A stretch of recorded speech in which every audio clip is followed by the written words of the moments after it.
Welcome to the Red Dead Podcast, where we'll be exploring the trials and triumphs of being a father, men's mental health, and any other topic that inspires us to be rad. Through a series of interviews, your host, Jace Kelly, will be discussing and discovering the best ways to become a rad dad.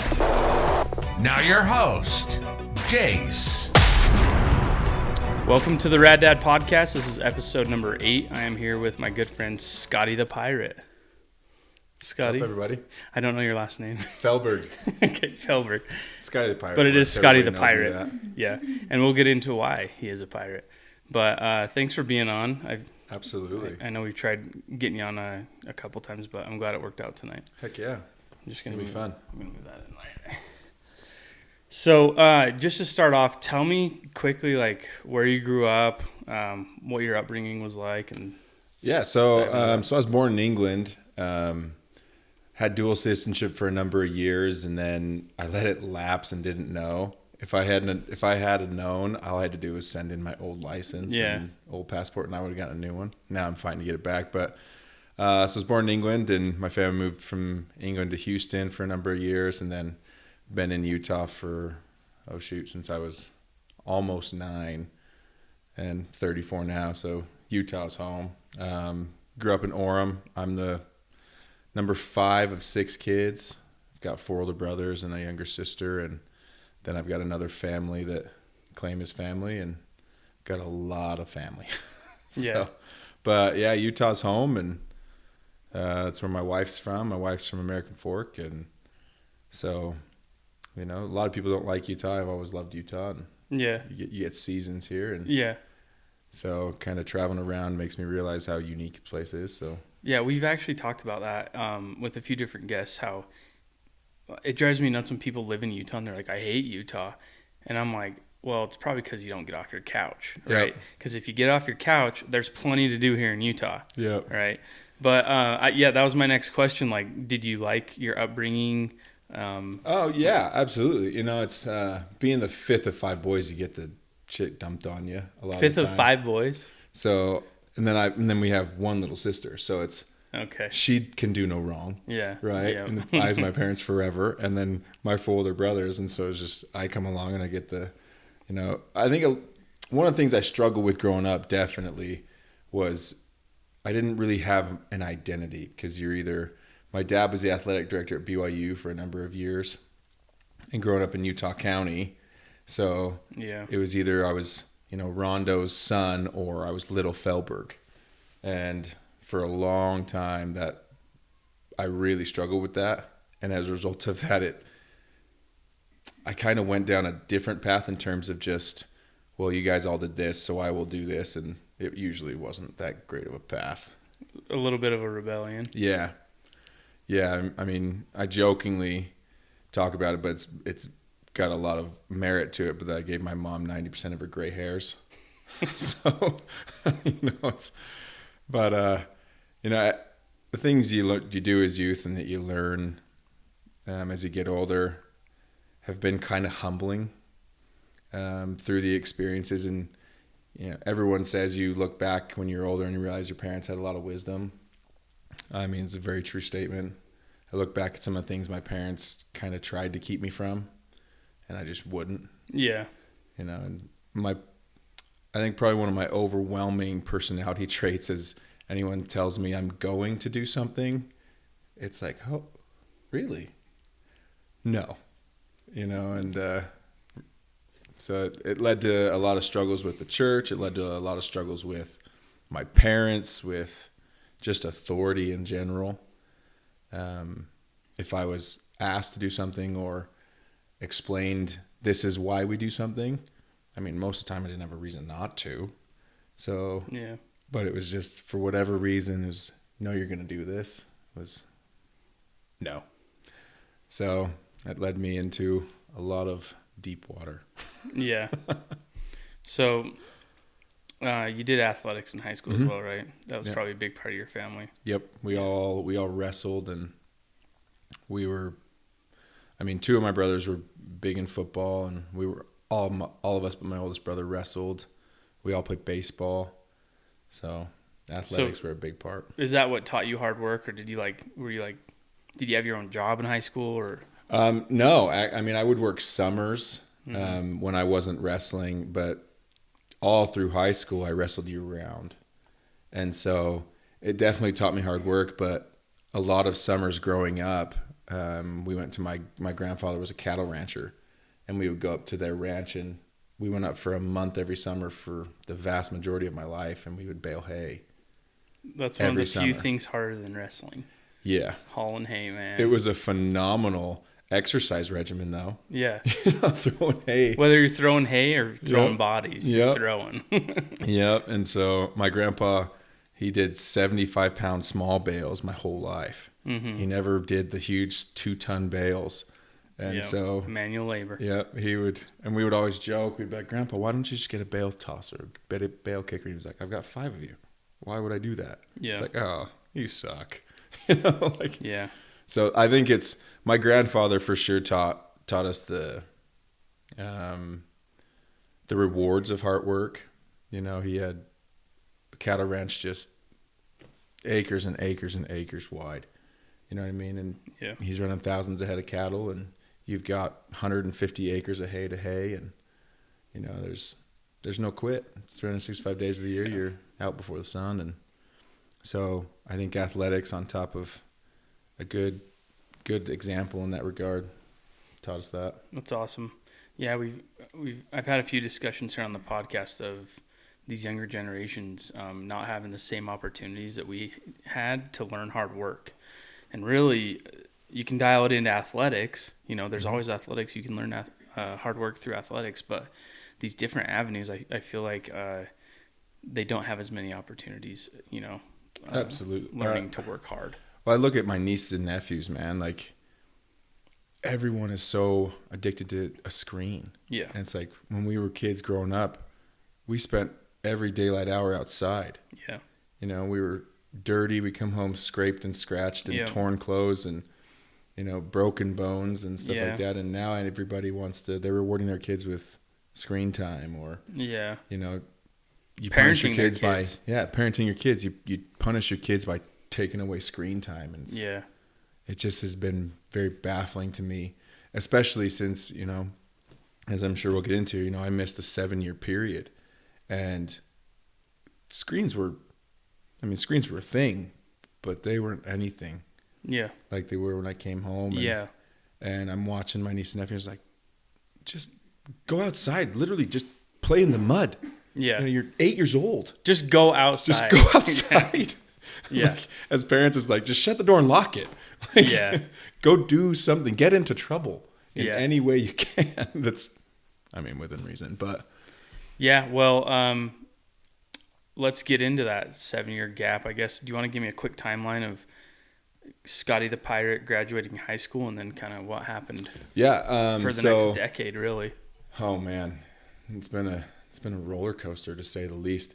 So how old are you now? Just 34. Okay. So rewind 10 years ago. So I got married to my ex-wife in 2011, in January of 2011. And we were married for 2 years, just a blip. I was far too immature to be married, far too immature to ever have had the opportunity to be a good husband. Because at that point in my life, kind of talking about earlier, the things that I did went very opposite of what my family had done. At that point in my life, I was a compulsive liar. I was 10 miles deep into a pornography addiction. I was a little klepto thief. I was literally the definition of greed and selfishness. And my actions didn't register how they might affect anyone else just because I didn't care. Mm-hmm. And then I got married and I started to work on some things. And as I was married, that second year I was married in December of 2012, some things came out from my past that I don't even know if I had worked hard to hide, other than just like, I just didn't talk about. I just never told anyone. And when they resurfaced, it wasn't the cause of my ex-wife leaving. That was dishonesty and things like that. But it definitely was a chink in the armor. And ultimately my ex-wife decided to leave. And I mean, I was 24. She was 20. You know, she made absolutely the right call. Mm-hmm. You know, because as I went through the court processes and things like that, I was staring down 15 years of prison time for some pretty serious mistakes that I had made as a youth that came out to light when I was 24. And at that point in my life, like I said earlier, I was a liar. So I had no credibility with anybody. I mean, there wasn't a person on the planet that I think believed the first thing that came out of my mouth ever at that point. And so 2013 rolls around, and I spend almost the entirety of that year fighting charges and fighting to prove what was truth and what was not truth. And it was at that point in my life when I realized, I think for the first time, you don't truly understand the gravity of your decisions or the gravity of the things you say, how they will affect the rest of your life. Having been a liar for the majority of my life to that point, when it really mattered, my people couldn't believe me. Yeah. And so as a result of all of those court hearings and things like that, I was sentenced to a 1 to 15 in the Utah State Prison. And on November 13th it was actually November 8th of 2013, I was sentenced to prison. And then I arrived at the point of the mountain, the Utah State Prison in Draper, on November 13th at 8:47 a.m. I still remember the day. Jeez. To the minute. So were you in like a county jail or no? When you were going through the court process, you were just probably living with your parents? Yep. Okay. Yep. Well, actually, no, because I couldn't go home because there was a protective order, and my charges were against the family that lived next door to my parents. Oh, okay. And so I couldn't go home, and so for 2 weeks after my wife left me, I was homeless. I lived out of my Jeep. I had everything I owned in the back seats, and I was, I think, prideful, but I was embarrassed. I was hurt on a lot of things that were being said, the way I was being portrayed, and so I just refused to answer phone calls. A lot of things, and my sister's husband, I remember I was just sleeping around different parking lots in Orem, and I was working in Salt Lake every day. My brother-in-law finds me about 2 weeks later. I was in the Winco parking lot. It was like 2 a.m. And the only people that really knew me in my life would have known this about my car at the time, but I had an old 2001 Jeep, and all the doors locked but the back hatch. And everything I own to my name is in that car, and I'm sleeping in the driver's seat, 90 degrees to fit everything in. And all of a sudden the dome light lights up and tells me my hatch is open. I think I'm being robbed. Yeah. And I fall out, and my brother-in-law had backed up his truck, and he's just unloading stuff into the back of his truck, just crying. Middle of the night. Yep. And he's like, I've been looking for you for 2 weeks. He's like, you're coming to live with us. And I was just like, how can you want me in your home, blah, blah, blah. He was like, you don't know me, or you don't know your sister if you think we care. If you don't think we know you. Yeah. You're coming to live with us. And so that's where I spent the majority of 2013 through it all. But, and I've told a lot of people this, Jace, prison was the greatest thing that could have happened to me. It was the darkest place I've ever been. I wouldn't wish it on a lot of people. But it was a reality check, I think, that was the only thing that was going to straighten me out. It was so in your face, so life altering that, my first week there, that was the decision that kind of came into my mind. Either I accept that I'm going to be what I had been my whole life. Selfish, greedy, doesn't really ever think about anybody else besides myself, liar, and accept that, and then I'm going to be miserable and be alone and be dark.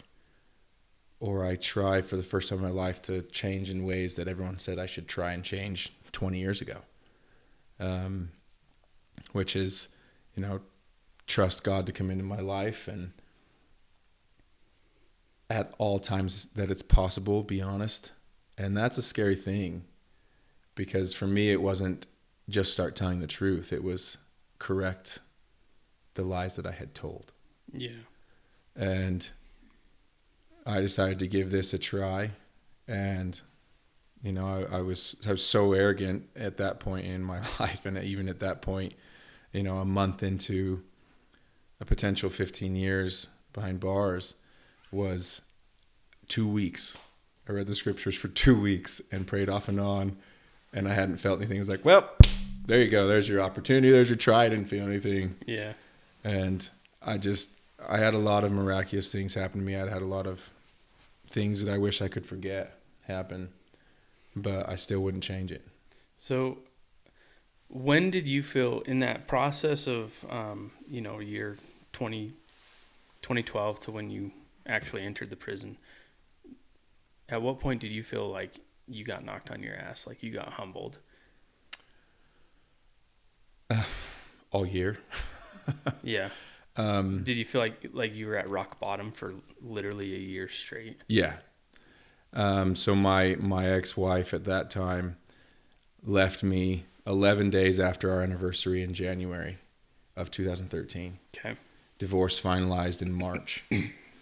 I'm going through all the court hearings. I'm kicked out of the apartment we were in. I'm homeless. I can't go home to my parents' home.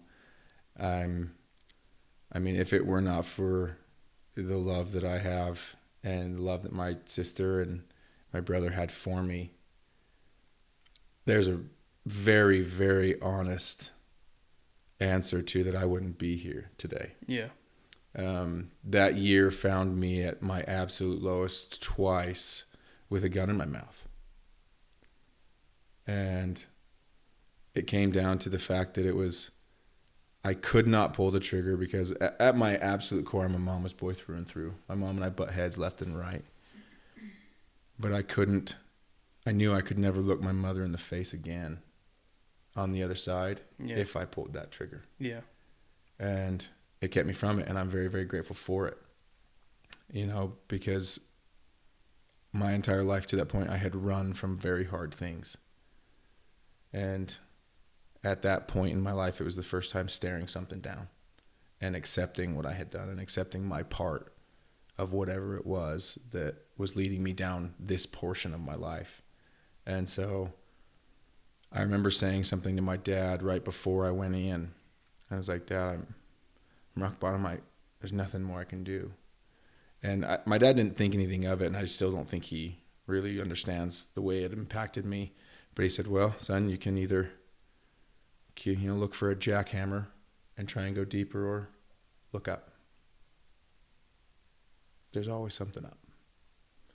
And when I was in there, my mom sent me a book, and it was just the church had put together, and there's just little snippets from prophets and members of the 12 and other members of the 70.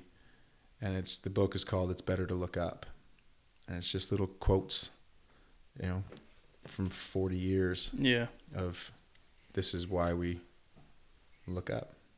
And so I think that's what it was. It was, I can either stay miserable or try.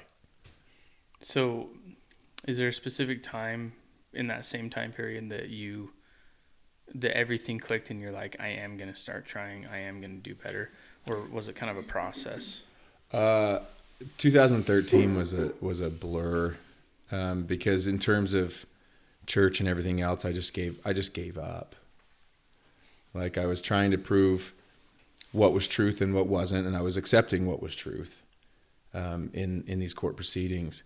But it was just, I've never felt you. I've never, what's the point anymore? I just don't care. And so in terms of spiritual things, I just let go. I just threw everything I had ever believed or known to the wind. And so 13, while it was very humbling, I don't know if I let it do what it could have done. Yeah.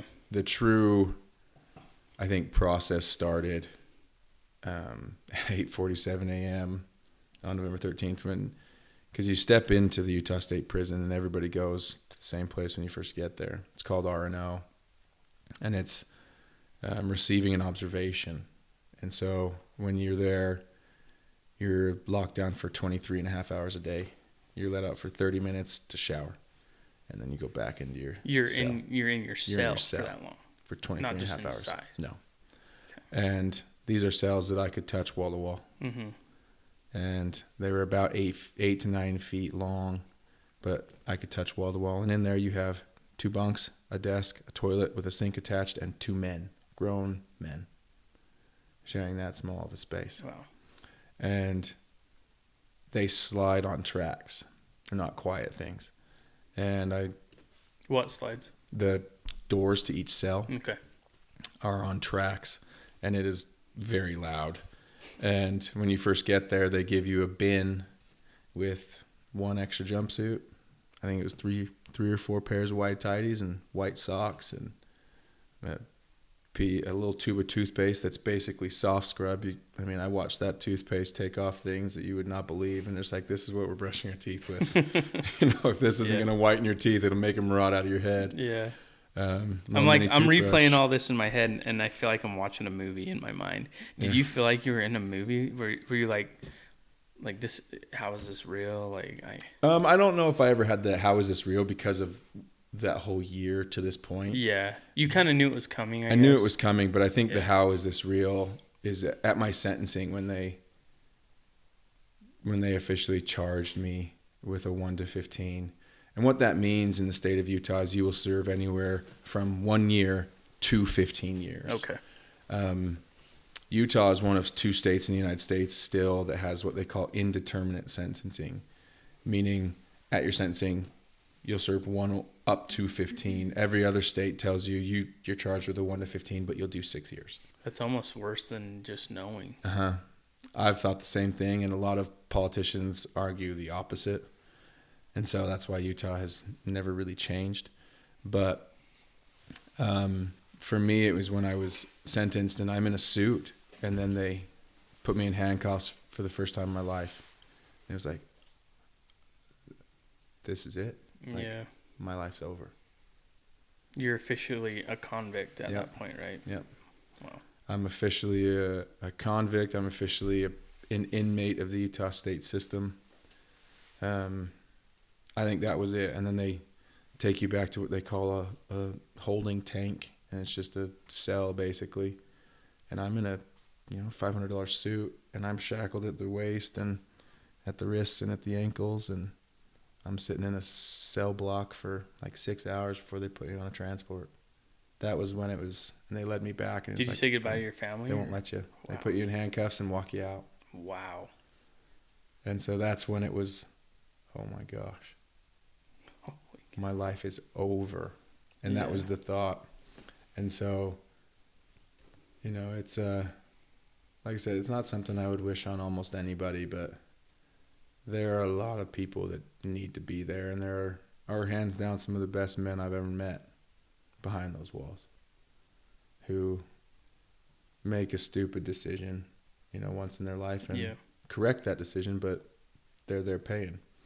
And, I deserve to go to prison for the things that had happened. A lot of people in my corner get pretty still to this day, get pretty riled up at the amount of time. But for me, it's a moot point because of the changes I was able to make. Really go against everything you see coming out. And the changes that I made in the last 6 months before I was released, do I make those changes if you let me go 6 months sooner? And I don't have an answer to that question, and that's a scary thing for me to not know. So I really couldn't begrudge a day. So how long before you got out did you know you were going to get out? So Utah has a board of pardons, and on a 1 to 15, you see the board of pardons for the first time at a year and a half. Okay. The board of pardons is the most powerful entity in the state. There is not a single check against the board. The governor in Utah doesn't even have the power to pardon anyone. So I saw the board at 18 months, and at that point, the board rep ripped me an absolute new one. told me I deserved every day of my 15 years. And he was going to go recommend to the Board of Pardons that I do 10 more years, and they'd see me in 10. They ended up giving me 6 more of it, and then I got some good time. But so did you know at that 18-month mark that they were giving you 6 more? So you see him, and then he goes and gives his recommendation, and then you are made aware of the decision. Okay. At a later date. It was about 3 weeks after my board hearing, that first board hearing, that I was told, we'll see you again in 6 more years. Okay. So it's not a release date. Wow. It's, we'll review your case again Gotcha. in 6 more years. And so fast forward to, it's coming up to my board hearing, and then some irregularities happen with the board, and some things that they wanted to see done by me that I did, that they claimed to have lost. And I was one of the very fortunate people to have a case manager while I was in the system who decided, for whatever reason, to go to bat for me, to take my case and run with it. And he told the board eventually, after his investigation and things like that, he said, look, either you figure your shit out, or I've advised his family to sue you guys, and they will win. I will testify for them.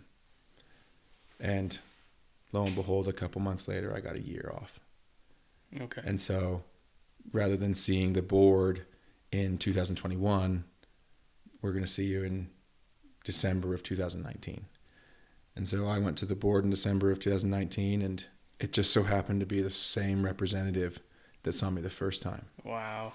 Did And he so remember you? He didn't, because at that point I had long hair down the middle of my back and a 2.5-year beard. I looked like Jesus. I didn't know that. Oh, I've got a picture for you. I got to see that. And so, but I brought it up, and I told him, I said, you know, Mr. Robinson, you asked me a question last time I was here, and my answer really pissed you off. He said, well, what was that? So I repeated his question, and he said, do you have an answer now? And I said, yeah, I've had 5.5 years to think on your question. And so we went through all that, and he said, well, we don't tell people our recommendations anymore. So, you know, it's clear you've done some reflections, clear you've done everything. You've gone through the entire system without a write-up, which is a big ding on your file to the board. Well, so you can get written up for literally anything. You can get written up for not making your bed in the morning. And it depends on the officer how strict they are, but literally there's a 1,000,001 things they can write you up for. But the vast majority of write-ups, or what they call negative C notes, is for fighting. Okay. Fighting, or having like tattoo guns or ink or needles or whatever it is. And for whatever reason, I experienced a lot of violence in my almost 7 years there, but I never had a write-up. And so that was one of the things that looked good to the board and they liked to see. So I answered his questions, and he said, well, we'll let you know. And at that board hearing, so this is in December of 2019, I was granted a visit with my parents.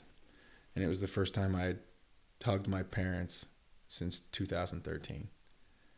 And were previous visits just via phone? The overwhelming majority of facilities are video visits. And there's a lot of convenience to them, but if people want to travel, they don't even give you that option anymore. But if you're at the prison in Draper, now Tooele, or the prison in Gunnison, you're allowed to have contact visits. Okay. And it's like hands above the table at all times. As soon as your hands come off the table, your visit's over. You know, there's a lot of very specific rules, but so I didn't have a write-up. So I go back to the facility that I was being housed in at the time, and, you know, sit there and twiddle your thumbs and pray. And it came back the day before Christmas, the day before New Year's, that I had been granted a release date of February 4th of 2020. Wow. So like 2 months later. And so you had those 2 months to try and figure stuff out. Really kind of plan, right? Like, yeah. try and figure. Okay, now what? Figure out what's going on, like where I'm going to go, what I'm going to do, if I can get a job lined up, because that's all things that they want to see you do. Be very proactive with as soon as you get out here, and then COVID came in and just gave you a right hook to the face. Oh, 2020 was a doozy of a year, man. That's when we met, I think. It is because towards the end because we I didn't believe it. I think that was the thing. That it was like, I have this date, I'm gonna be let go. Yeah. But I don't trust the system as far as I could throw it. Okay. And so it's like I'm counting down days, and I don't think I packed up my stuff until the night before. And because a lot of guys, when they're going home, they'll just start giving stuff away to guys, because you can only take so much with you. I hadn't given a single thing away. I was like, You still didn't think it was happening. Yeah, it's just very surreal. Yeah. You know, everything you've seen, everything you've experienced to that point, the lack of choice, the lack of freedoms in any way. It's like, it's just, they can take this from me. They can take this from me. You know, that I could get to, 1 minute before I'm supposed to leave this facility and go to Draper, and they could say, JK, for anything. Yeah. And so it's, the morning of, they come and get you at like 4 a.m. And I had told my really good friend that I had there at that time, I was like, look, dude, if they actually get me, everything in my cell, it's yours. Because he still had a while to go. And I was like, everything's yours. He was like, I get it. Like, I'd do the same thing. I was like, so I'm going to pack tonight and I'll be ready to roll. And you got to, correct me if I'm wrong, but that's kind of like a unwritten rule. You got to tell people whose it is, or else they'll just go nuts over it, right? Oh yeah. So I had a cellmate at the time. I was like, look, man, this is Aaron's. Yeah. Anyone else comes in here, you don't let him have it. And Aaron he's a tough dude. So he was going to take what was his. Yeah. And so, but they came to get me, and I think that at that point, because I had been doing all the footwork and stuff like that, but it was my mind wouldn't let me, I think, cling to that hope for the fear of it just getting ripped away. Were you protecting yourself? Yeah. Protecting myself, because after that first board hearing, I went in. I've never suffered from depression, and I went into a dark hole that it took me 2 years to climb out of. Them telling you you're a monster, you deserve every day of 15 years, you will affect society in negative ways the rest of your life. It's just like, whoa. And then they're saying they're going to see you in 10, and it's like, I'm not a bad person. Yeah. And so, because I think leading up to that point, I was like, oh, I'm getting out. Like, I've done 18 months. Like, they're going to let me go in another year. And then reality slams into your face. And so I think that was why I refused to put stock into it, literally, until they opened that door and said, let's go. It's like, okay, and yeah. And so then I came home, I got a job, and so that was February 4th, and May 29th of 2020, I get T-boned by a car riding my motorcycle, and COVID shuts the country down the next month. Before we get into that, that's just like the cherry on top of such a wild 10 years, basically. Yep. Really, right? Yep. Yeah. Before we get into that, I want to pick your brain a little bit about your time in prison. Mainly like your mental state, what you did to better yourself mentally, physically, emotionally. Just kind of, what did you do? I read. Okay. I could count on one hand the books that I had read in my entire life pre-prison. Mm-hmm. And I got to R&O in Draper, that first place you go. And they walked me to the section that I'm going to be in. They walked me into the cell that I'm going to be in. And I see this box of books. And the first thought is, I gotta figure out something to do or I'm going to lose it. Yeah. It's just like, hey, can I grab some books? And the guard goes, you have 60 seconds. And so I just put my bin down and I run over and I grab the first 5 books that I see, and I just start reading. And I suffer from extreme ADHD and mild dyslexia. And so reading was always hard for me from a focus standpoint, one, and then I wouldn't know words, or I'd confuse sentences and stuff like that, and I'd just get frustrated. Yeah. But I was like, I've got to do something. And, one of the miracles I saw there that really defies a lot of what science will tell you with people who struggle with those things is reading. The vast majority of my time in there became the calming agent for me, became the way that I could focus in, and what my meds do now and did before, books became that for me. And the first year, about a year and a half, I read the vast majority of spiritual books. Just because I had to see, I had to see if everything I'd heard my whole life was true. If God's there, if he cares, if Christ is real, and all these things that in my heart I know to be true now. And so you really went back to the roots. Absolute bare bones. Back to like, is there a God? Yep. And I had read the Book of Mormon. I had served an LDS mission, and I had read the Book of Mormon, but I hadn't really read the Book of Mormon.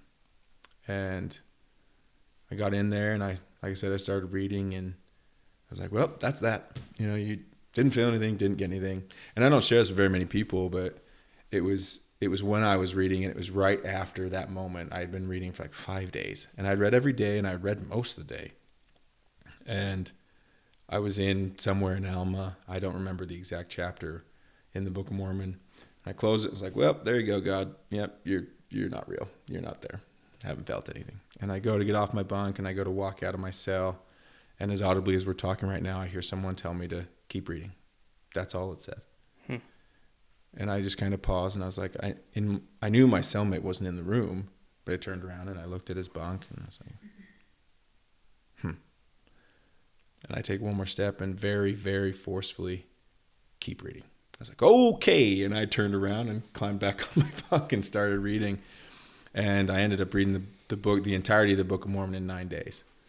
And by the end of it, it was, there's something.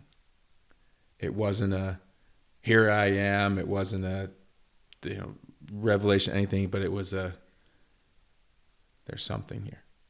And so then I started picking up other books, non-LDS books. A big one for me at that point was a book called Mere Christianity. It's written by C.S. Lewis. And I read that book, and C.S. Lewis was a professed atheist before, he found Christianity. And he talks about in that book kind of the realities that he could no longer deny. And that one was a big one for me. I read a book, what's it called? I think it was like, it was about Buddhism. Anyways, I can't remember the name, but it goes back to on what has founded basically the religion of Buddhism, the belief of Buddhism. And so much of it is just finding peace in self. And that was a big part for me because I'd hated myself my whole life. And it was, can I love myself again? And, through the culmination of everything, it got to the point where I began to like who I was. I began to feel that I was a good person. I began to have those thoughts about myself. And then I began to get deeper into my relationship with the Lord and came to a point where I knew nothing will ever change how Christ feels about me. I could be Hitler and he'd still love me. He wouldn't approve anything I'd done, and he doesn't approve anything I've done, the things that led me to prison, but he loves me. That will never change. And I think that was kind of the aha moment for me. And it was, I don't want to do this anymore. I don't want to be this. And I think that was when I really had that fine, definitive answer. I don't want to be this anymore. when things really started to roll and change for me, and my relationships changed. So to me, it sounds like my observation is that you worked harder than most people work their whole lives for a spark. Yeah. For a spark of hope. You had to work so much harder to just have that spark of hope. And from there, you were able to develop into who you are now, right? Yeah. It's interesting how hard you had to work to get to that point, reading for that many days straight, you know? Oh, and I tell people, it's on top of it, you know, like what I was saying earlier, it was the greatest thing that could have happened to me. It saved my life in real ways, but it's prison. So much of prison is what you decide to make out of it. If you want to go there and just sit, they'll let you just go and sit. You can go waste away. No one's going to give a shit anymore. Yeah. Like, you can sit in your cell, come out, get your 3 meals a day, go back and sleep. Like, prison is so much what you want to get out of it. And I mean, beyond reason and logic, I was able to find a lot of light in the darkest place of my life. And books were a big part of it. My little miracles that I saw left and right, because, you know, like, I experienced a lot of violence, and I just never really understood why. But it was in there that I came to find out that I'm black or white. People either like me or they hate me. I don't have any. I don't have any in between. Not middle ground. And so I spent a lot of time getting moved from place to place because of it. But, you know, and I wouldn't change it. I wouldn't change any of it. And I think a lot of it was guys, because I had a job a lot of the time. For the 7 years that I was there, I was able to work in kitchens. I was making 40 cents an hour. Yeah. Nice. And you were working a lot of the time 12 to 14-hour days. And you spend that money on commissary. Commissary, and a lot of it was hygiene and phone calls. A 30-minute phone call home was $9. It's a lot of hours. A couple days. Yep. And so I'd call home every Sunday, and I lived for those phone calls. And then when I was in facilities that had video visits, my sister and my brother would alternate it. And so the last 4 years of my time there, I had a visit twice a month from my brother and my sister, from their families. And my brother lives in Boise, and my sister lives here in Orem, and they both visit me twice a month for 4 years. And, you know, it's those relationships that without it, I'm not here. Yeah, there's no way I could have done prison without that belief, that love that I have out here. And relationships are what we take with us, you know, when we go. And I think that was a big part of the aha moment for me, was stuff doesn't matter, and stuff was so important to me beforehand. It's the relationships we make, and it's made me very aware of how I treat people, the way I look at people, because we don't know people's stories. Yeah. You don't know what people go through every day, and does it take any skin off your back to smile, to say hi, to give a compliment? It's far more exhausting to be a dick than not. It really is. And so, and I think that's so much of what the therapist that I had in there called the guys in prison that thrive in prison kings of the dipshits. He's like, great guys, you made it to the top in hell. Yeah. Awesome. Good for you. And so, but a lot of these guys we'd go to work and they'd be like, oh man, I can't wait to get back home. And just like, I'm just done today. I was like, this isn't home. Like, what are you guys talking about? This is a stopping point. Yeah. And I think that was why I was able to transition as easy as I was, because I never accepted that was where I belonged, that was home. I deserved to be there, but it wasn't home in any way. Never was going to be. So take me through coming home and from February to May. What did you notice? What changes surprised you? What was hard to adjust to? That first drive home from Point of the Mountain to Orem, seeing what they call silicone slopes. None of that existed when I left. Oh yeah, that's huge. Vineyard did not exist when I left. in Orem. I was like, what the crap? Like, it was just, I could not believe the growth. Yeah. The speed. Like, it seemed The hustle and in bustle. 7 years, the pace of living had quadrupled. That's such a critical time period. Yeah. I mean, I lost my 20s. Development. Yeah, I lost my 20s to prison. And so I think that was it. And then cost sticker shock for sure. And because when you leave prison, you're granted Medicaid. But because I've never done drugs, I've never even tasted alcohol in my life. It's just one of the things that I just didn't do. Thank the Lord that I've never gone down that road, because I have an addictive personality, and that wouldn't have ended well. Mm-hmm. And so because I didn't do a drug or alcohol program in prison, I didn't qualify for just blanket statement Medicaid. Okay. So I had a So you very kinda got specific Medicaid that made it so I could not make more than $1,412 a month total. What do you Or mean you couldn't make?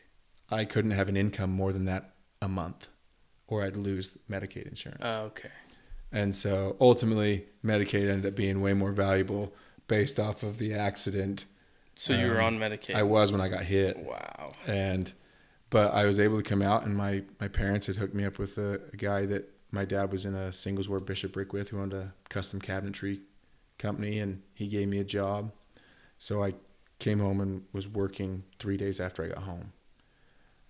Which was probably the best scenario, right? Absolutely. Just get in and get after it. Absolutely. But I think the biggest thing for me was how I was treated. I think people wanted to believe that change could happen, but most people don't believe it. Most people don't want to let you move on. And if all you read about someone is what you read on the internet, and it's the worst things of their life, and that's all you know, but that's today's society. Dating was a nightmare until I figured out really how to go about it. Because it's first thing this generation does is learn your name and type you into Facebook. Was that hard because you felt like you just spent 7.5 years of your life becoming the best version of you, and then people just beat you down, and they were skeptical? And it was hard for sure. And do you feel like everyone just kind of knew, like it was like the elephant in the room? Oh yeah. I mean, a lot of the time, if it was people that knew me in any way before, yeah. Because people just love to talk. Yep. Yeah. Yep. And I think it was another reality check to humanity. I try and give people the benefit of the doubt, but humanity doesn't give benefit of the doubt. They fact check you on the internet. And if it's on the internet, it has to be right. Yeah. Well, I guess it's time to get into the accident.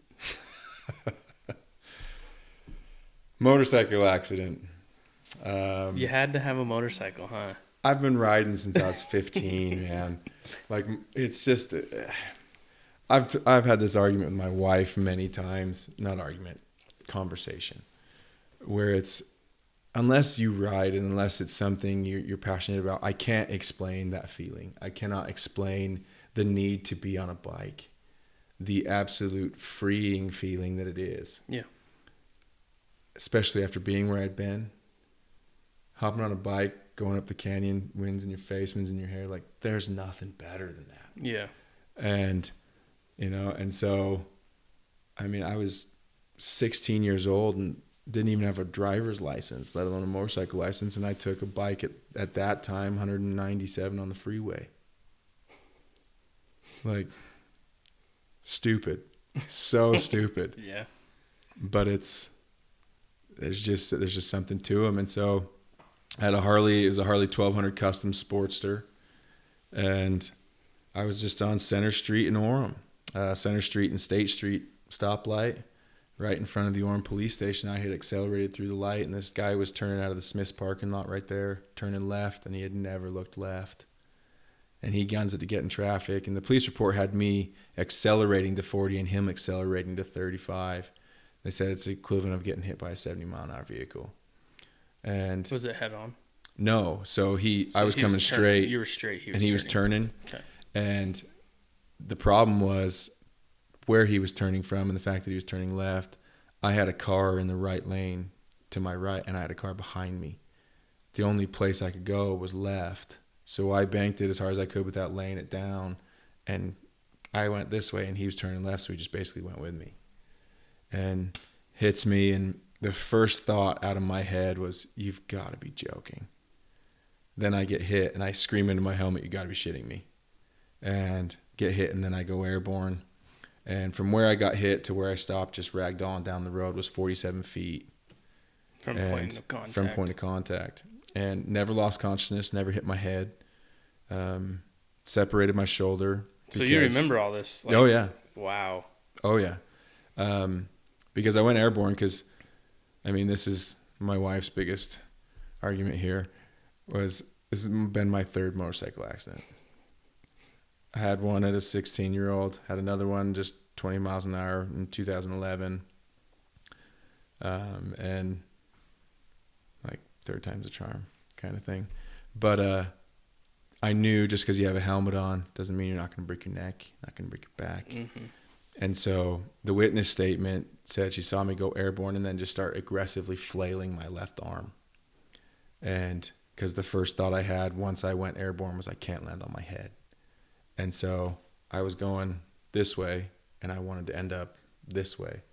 And so she saw me rotate completely in there, and I came down on my shoulder, and I hit so hard the backpack that I had on ripped the strap out of the backpack at the shoulder, snapped it, and like I said, separated my shoulder, and then I just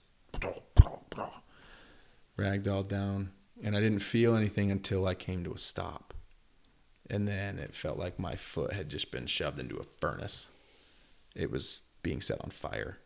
And in my head, I had just shattered everything again. Because I had shattered my foot and ankle when I was 15.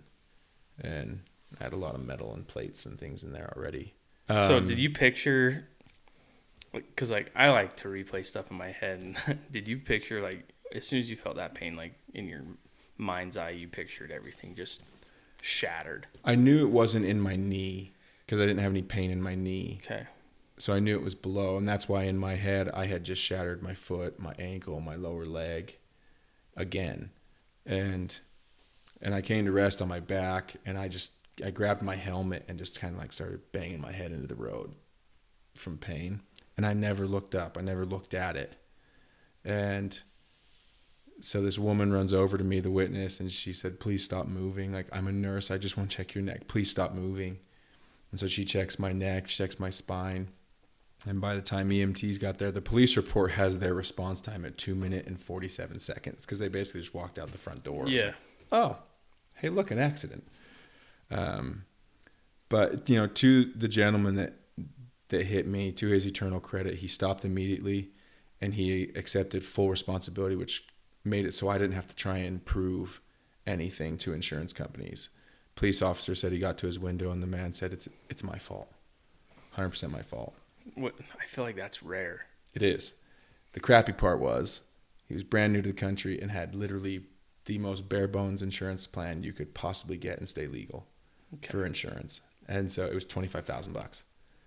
And he had it. You know, he had insurance, and that does matter. But the EMTs got there and they get me stabilized. And I remember very vividly, I'm laying on my back and one guy's working on my left arm to get an IV in and pain meds and stuff. And this other guy's doing something over here, but he is very ashen. He's very white. And he eventually just looks over at his partner and just says, how is this dude not dead? And this dude just keeps working. And he was like, seriously, how is he not dead? And then Why would they say that in front of you? I don't know. I think it was just because this dude was shocked. Yeah. Sounds like he was in shock more than you. Because come to find out, blood had been pooling outside of my boot. It was pouring out the top. Okay. I didn't know that. Okay. But so he saw the amount of blood. The severity of the crash and the lack of bodily injury, I think, just kind of floored the dude. And so they get me in a stretcher and get me in the ambulance. And he says it again. And at that point, I'm high as a kite. Yeah. And I was like, thanks for the vote of confidence, guys. Like, he was like, dude, we respond to crashes every day that are far less drastic than yours, and they're fatal. Yeah. I was like, well, awesome. You know, Not what you want to hear. So when you get hit and you fly through the air. Where does your leg get hurt? in the impact. Did it get pinched? So the way he hit me crushed my leg into the motor and then into my exhaust pipes. And I've been riding for well over an hour. So I had 2 gnarly 3rd-degree burns down to bone in that split second through leather, through riding boots, in that split second. And then when I went airborne, that pressure, so things ruptured in the impact. But what caused the just explosion of my foot and my ankle was when I went airborne, my bike was basically fused to the front of his car for a split second and yanked me out, and it just pulled it apart. And so it just ripped things off. So your leg's in between, and when I went your whole airborne, body's going airborne. Takes my entire body weight, everything just pulls on that one pinpoint and just pops it apart. And ultimately, what the injury that cost me my leg and cost everything else was called a detached heel. The heel pad on my foot blew off, and heel broke into 5 pieces, severed Achilles, a lot of tissue damage. Like I said, 3rd-degree burns. And they tried saving it for 6 months. 6 months. So they get me to the hospital, and I remember they cut my boot off. They hadn't cut my boot off, so they didn't know the severity of the wound. And they cut my boot off, and I'm high. My parents are there at that time. And the nurse cuts my boot off, and then all of a sudden I hear, shit! And at that point, I look up, and she had caught my heel. It had fallen off. And so she catches it, and she's holding it in her hand. She's like, I need a pillow. I need a pillow over here. And she sets it down, and I remember sitting up and going, is that mine? Oh, my gosh. And she goes, sweetie, just lay back down. I say, okay.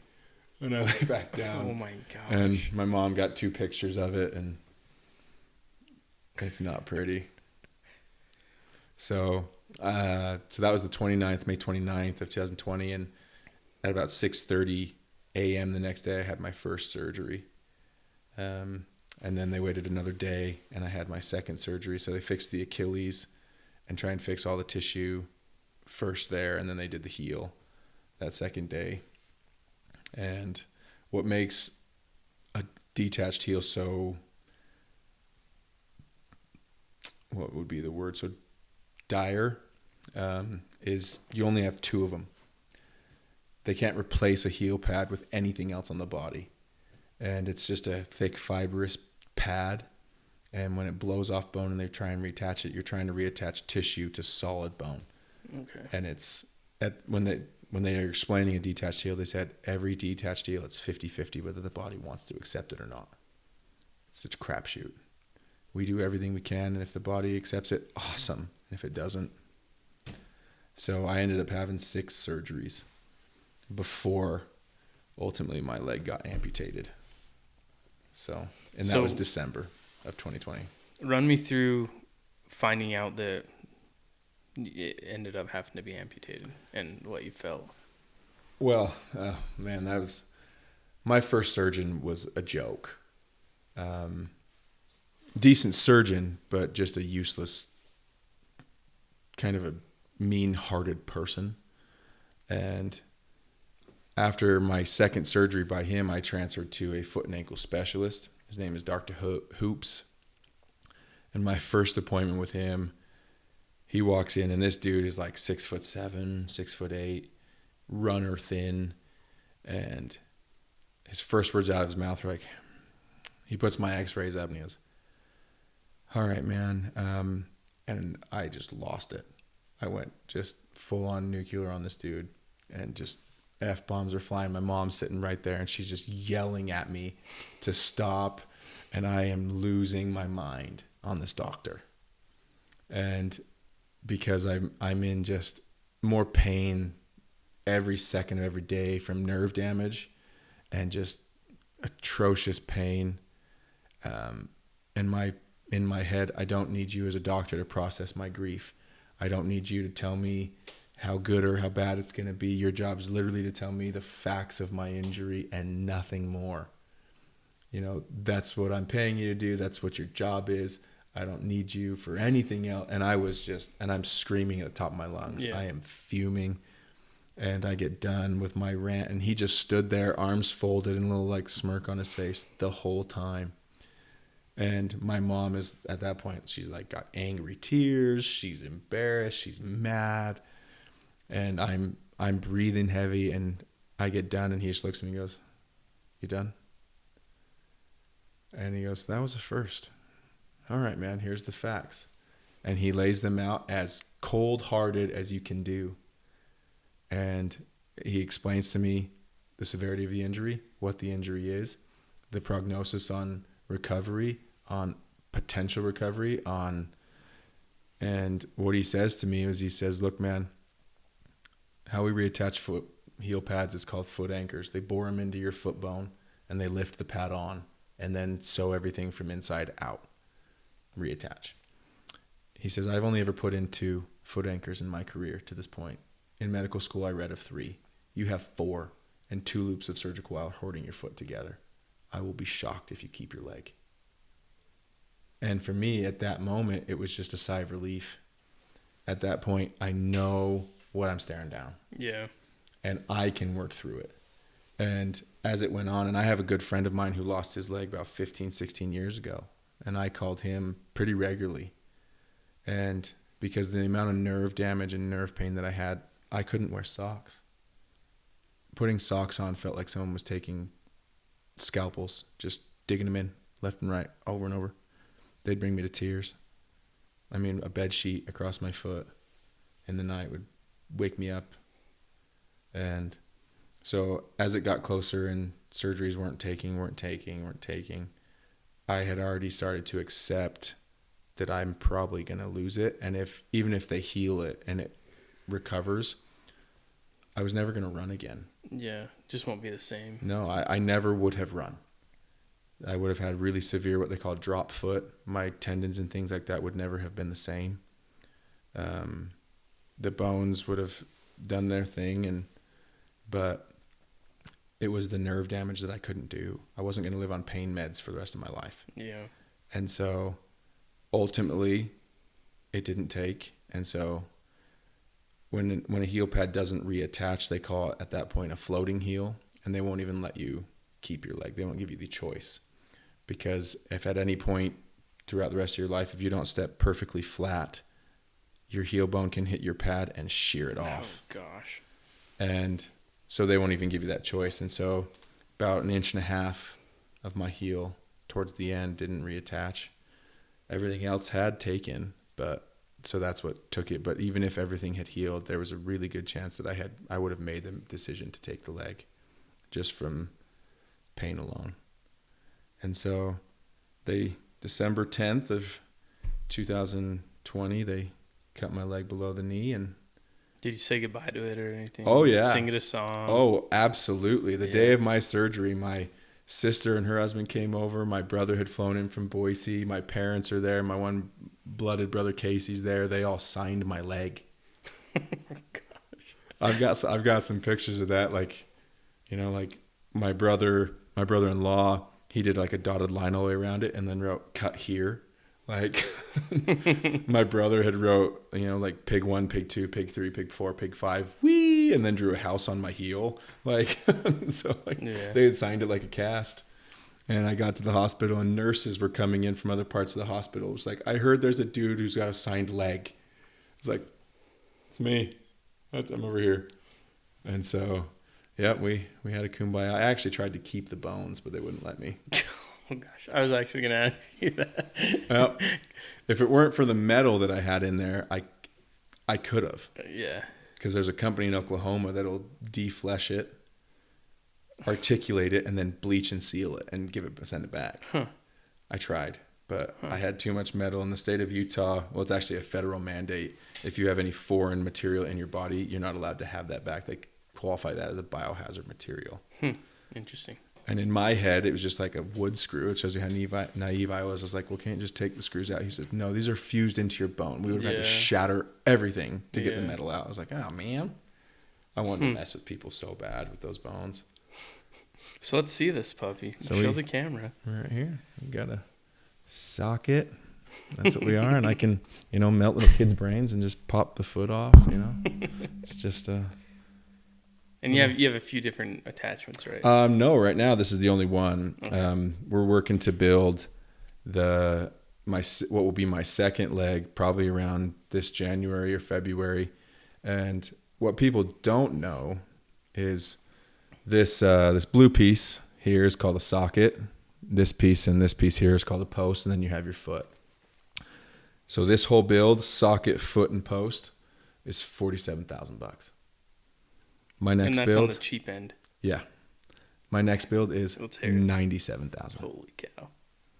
So because I had Medicaid at the time I got hit, the way that Utah's Medicaid system works was if you are involved in an accident that has a payout, you have to pay back whatever the state has paid up to whatever your settlement is, if it's more. And so my medical bills, all the surgeries and everything, was $198,000 before my amputation. Okay. And so I just signed over a check for $50,000, the 25 from the guy who hit me and the 25 that was on the motorcycle, signed that over to the state, and they basically magic erasered basically $150,000 more. And then they have paid for the amputation. And this is my fourth socket because your leg atrophies and shrinks so much that it's about 1.5 to 2 years before you reach that point where your leg is kind of going to be where it's going to be. Okay. So is that the next one? Yep. Okay. That'll be my next one. And give or take, because sometimes you go to bed and it'll swell a little bit more in the morning and it'll be a little smaller sometimes. And you just have what's called prosthetic socks that just make up that difference. Gotcha. But this is my 4 socket, and each socket's about $10,000. And so, so this is what we do, and we just get to be Captain Pegleg and melt little kids' brains with it and pop it off, and that's the joy of life now.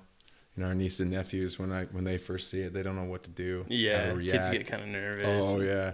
I've popped it off twice, and kids have just like run out of the room like, I don't like that, and they'll take off. And it's just, it's what we do, man. It's life, right? Yeah. And yes, I still ride motorcycles. Great. Thanks for answering that. I was going to ask you. So was there ever a point where you were just like, this is crazy? Yes. Everything up into that accident is crazy. And then the accident happens, right? Yeah. And it's just like, pile on the trials, pile on the pain and the hard times. Let's do this again, I think the absolute low point was in between my first and second surgery. So just that one night. Mm-hmm. And I had a full-on rage session with God. And it was, when is it enough?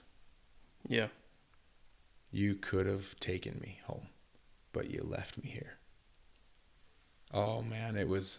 I'm sure nurses were wondering if I was losing my sanity because I was full on yelling in my hospital bed. Probably freaking some people out. Oh, I was losing it, and I was in more pain to that point than I had ever been in, and just raging at God. Why'd you let me live? Why am I still here? And, ultimately, the culmination of everything is I met my wife, and she fell in love with me because I have a peg leg. She told me and we met on Mutual, everyone. We met on a Mormon dating app, and we started talking, and I told her I have a prosthetic, and she's like, okay, not to be weird, but people have described my aesthetic of my home as trendy pirate.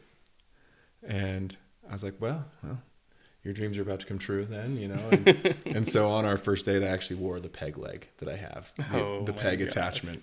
It's bold of you. Yeah. I was like, listen, I'm going to swing for the fences here. Yeah. She likes pirates. And so, and it was funny because it was actually, we had been talking all week, and then because what does society do these days? They find out your name and type you into social media. Yeah. I didn't tell women my name on first dates very purposefully. She decided to go full CSI investigative reporter and found out my name. And so she looked me up and she sends me a text just like, can you help me understand all this? And I was like, no. And that was my actual first reaction. I was like, no, I don't have to explain anything to you. I actually had it typed out, ready to send. And then, the Lord made me pause. And he was like, she asked, she didn't condemn. And so I told her, I was like, yeah, I'll answer all your questions, but you still, if you want to go out still tonight. And so she decided yes, and she saw the peg leg, and she was done for. Well, I'm sure that was such a wild first date. Like, it was wild. The conversations. It was 6.5 hours. Really? That seems short for. It was 6.5 hours. All the stories you have, man. We went to a crepe shop, and then we just talked and talked and talked, and I didn't kiss her, and she was pissed. She was mad that I didn't kiss her. By the end of the day, I was like, no, I'm going to be different. I'm not doing this. So, and then it went quick. Yeah, it went quick. We dated for 3 months, 2 months, and decided to get married, and 5 months later got married, and here we are 7 months in. So here we are, and then that's the thing, is it's how can I look at the blessings that have happened in my life and begrudge the trials that it's taken to get here. Mm-hmm. I definitely do at times, and it's just when I have a bad leg day or whatever it is, it's like, man, remember when I had 2 legs, but God's good, man. I think he always tries to right the scale. And so I think that's the mentality I've tried to keep throughout the last decade, is in my heart, I believe that God is good, and I believe he will make up for the bad times with good times if we're patient and trust him to do his thing and not tell him when and how to do it. And I suck at doing that for the most part, but it's just I look at the people that I have in my life now, yourself included, and Zach and my wife and all of her family and the family that I have, and it's relationships I didn't think I could ever truly have, because I had written off I think being here. Mm-hmm. And because the person that I was could not have had these relationships because no one wanted me around. Wow. And it's those things, and it's because of these relationships that I have now that I'm very grateful for everything that's taken to get here. Yeah. So. I love that. Well, to wrap this up, I just want to ask one question, and that is, what advice do you have for people that are just going through it right now? They're in the middle of it. What is one piece of advice that you'd give them? Look up. Tomorrow's a new day, and it's as shitty as your circumstances is, try and smile. You know what I mean? If you can fake it through until something great happens, I think great things do happen. And I truly, at my absolute core, believe that God tries to right the scale.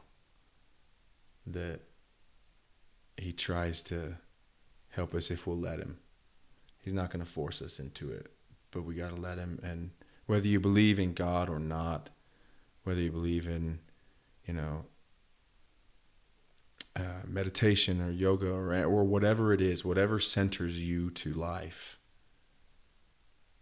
cling to that and cling to the good relationships you have in your life, because it's those things that carry you through. Because at the end of the day, it's what we're here to do. We're here to meet. We're here to grow and improve, and this shit doesn't last forever. So, well, thank you for sharing that. I love that answer, and thanks for being on the podcast, and thanks for being here. And this has been an awesome episode. I hope to have you on again. And I mean, I want to pick your brain about so many different things, but I'm sure we'll do this again. So thank you. Sounds good, man. Cool.